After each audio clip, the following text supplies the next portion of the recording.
Hello students, मैंने आपको ये चैप्टर एक काइट मेकर पढ़ाना शुरू कर किया था। 2 पेजेस आपको पढ़ा दिए थे। आज यहाँ से पढ़ेंगे जब वो जो पतंग बनाते हैं अली और उसको ऊपर उड़ाया जाता है, उसके बाद की बात है। When it went very high, जब ये बहुत ऊंची गई, it pulled fiercely on the twine, तो बहुत तेजी से ऊपर को झटका मारा रस्सी से, यानी उसके मांझे से। And Mahmood young sons had to help him with the reel, और जो उसके बेटे थे महमूद के, उन्हें रील को पकड़ के उसे उड़ाने में मदद करनी पड़ी। But still the kite pulled, लेकिन फिर भी पतंग को उड़ाया गया, उड़ी। डिटरमाइंड टू बी फ्री, और लगता था कि वह अपने आप को खींच रही हो, आजाद होना चाहती हो। To live a life of its own, अपनी खुद की जिंदगी जीना चाहती हो। द ट्वाइन स्नैप्ड, मांझा टूट गया। The kite lift away towards the sun, और जो पतंग था वह सूरज की तरफ को दौड़ने लगा। Sailed on until it was lost to view, और इतना तेजी से ऊपर उड़ा और दिखना, थोड़ी देर में दिखना बंद हो गया। It was never found again, वह पतंग दोबारा कभी नहीं मिला। And Mahmood wondered afterwards if he had made too vivid too living a thing of the great kite. उस पतंग को बनाने के बाद महमूद ने ये सोचना शुरू कर दिया कि क्या वह इतनी आश्चर्यजनक पतंग, जो इतनी विविध प्रकार की हो, लिविंग हो, यानी सजीव जैसी लगे, इतना ग्रेट काइट वह बना सकता है। He did not make another kite like it, उसने ऐसा पतंग फिर कभी नहीं बनाया। But instead presented the Nawab with A musical kite, लेकिन इसके बदले में एक म्यूजिकल काइट नवाब के लिए बनाया। One that made a sound like the veena, उसमें वीना जैसी आवाज आती थी। Yes those were more leisurely days, हाँ वे बहुत ही फुर्सत के दिन थे। But the Nawab had died years ago, लेकिन नवाब बहुत साल पहले मर गए।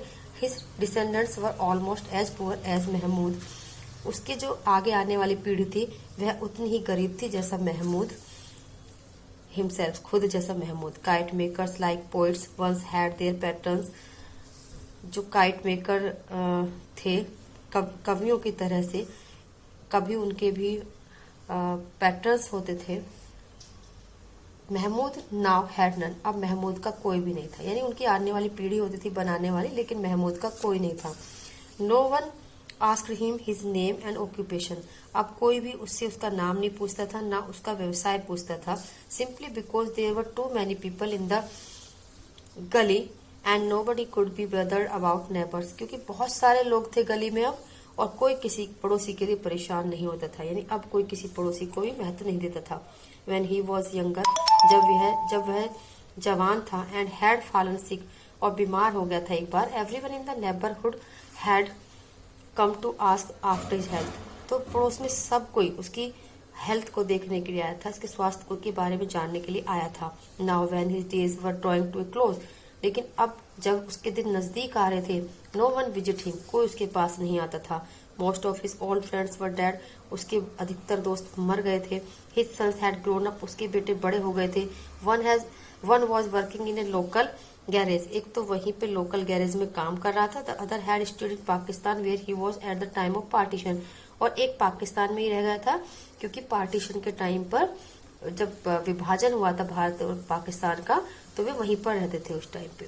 The children who had brought kite from him 10 years ago were now adults, 10 साल पहले जो बच्चे उससे पतंग खरीदा करते थे, अब वे नवयुवक हो गए थे, बड़े हो गए थे, जवान हो गए थे। स्ट्रगलिंग फॉर ए लिविंग, अब वे रोजी रोटी के लिए संघर्ष कर रहे थे, यानी कमाने कर लगे थे। They did not have time for the old man and his memories, उनके पास उस बूढ़े व्यक्ति के लिए या उसकी यादों के लिए कोई समय नहीं था।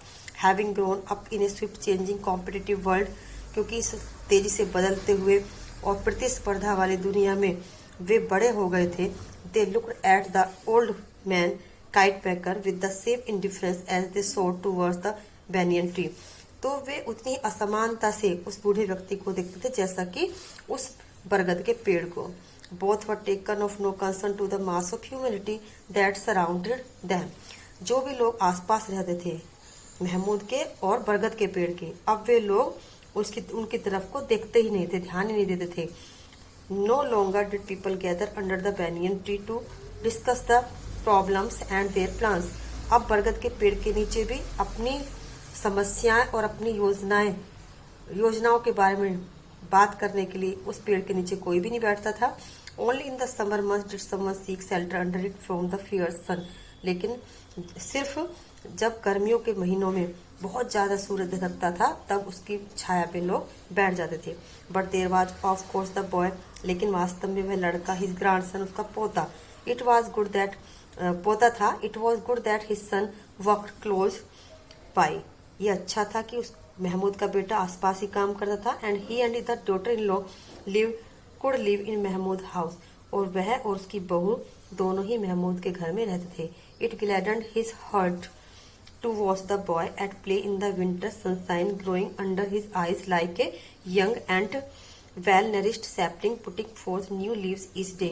उसको बहुत खुश करती थी ये बात कि उसका जो पोता है, बेटा है, पोता मतलब वह खेलता रहता था उसके आसपास सर्दियों में, और वह बड़ा हो रहा था उसकी आंखों के सामने। और वह उसको बड़ा होते, जैसे कि बड़ा बच्चा छोटा बच्चा होता है, फिर वो बड़ा होता जाता है, वह उसको देख के बड़ा खुश होता था और देखता था कि जैसे एक पौधा होता है और वह बढ़ रहा होता है, वैसे ही उसका पोता भी बढ़ रहा है। जैसे कि उसकी नई नई पत्तियां आती हैं पौधे की, वैसे ही उसका बच्चा भी बढ़ रहा है। उसे देखते बड़ा खुश होता था। There is a great affinity between trees and man. पेड़ों में और आदमी में एक समानता होती है।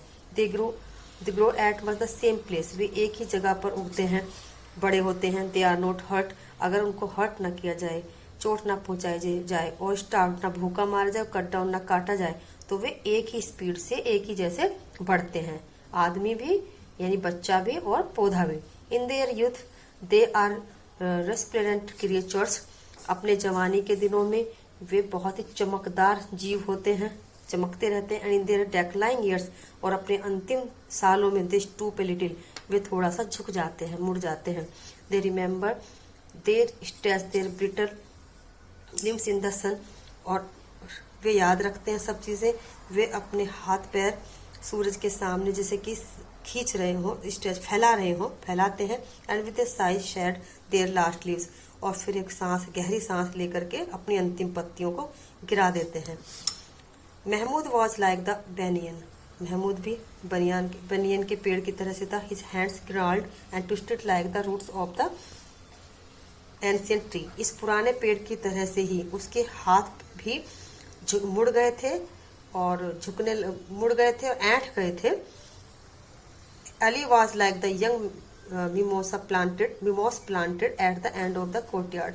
और अली एक छुई मुई के पेड़ की तरह से था जिसको आंगन के पीछे लगा दिया गया हो।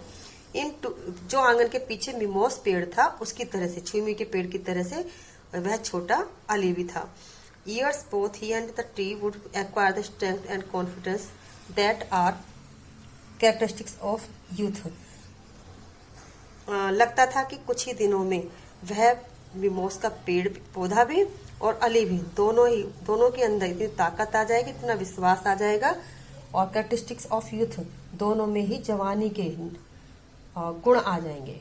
इट मीन्स दोनों ही थोड़े दिन में चमकने लगेंगे। आज बस इतना ही, कल हम आगे से पढ़ाएंगे। आज आप इस वीडियो को देख करके इतना ही याद करेंगे। Have a good day.